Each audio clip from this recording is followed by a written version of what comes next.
بسم اللہ الرحمن الرحیم۔ شروع کرتا ہوں اللہ کے نام سے جو بڑا مہربان اور نہایت رحم والا ہے۔ آج کے اس ویڈیو میں ہم کچھ کڑوے اقوال آپ کی خدمت میں پیش کریں گے۔ ضروری نہیں کہ عورت بے لباس ہو کر ہی مرد کے جذبات بہکائے۔ کچھ عورتوں میں قدرت نے ایسی نسوانی کشش رکھی ہوتی ہے کہ وہ بنا خود کو بے لباس کیے ہی مرد کو پگھلا دیتی ہیں۔ لالچی، کم عقل اور جذباتی عورت مرد کے جال میں بہت جلد پھنس جاتی ہے۔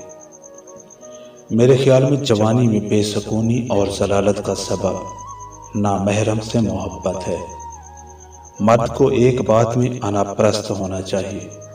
ہر عورت پر ڈورے ڈالنا، درندے کی طرح اس کی تعریف کرنا مرد کو گھٹیا اور کمتر ثابت کرتا ہے۔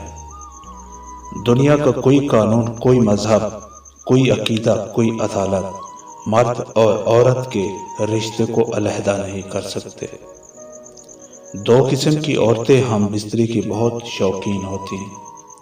نمبر 1، جس عورت کے منہ کا دھانا کھلا ہو، اور دوسری وہ عورت جس کا قد چھوٹا اور جسم موٹا ہو۔ عورت اس مرد کی عادی ہو جاتی ہے جو مرد اسے محبت دینے کے ساتھ ساتھ عزت اور اس کی چھوٹی چھوٹی خوشیوں کا خیال رکھتا ہے اور اس کے احساسات کی قدر کرتا ہے۔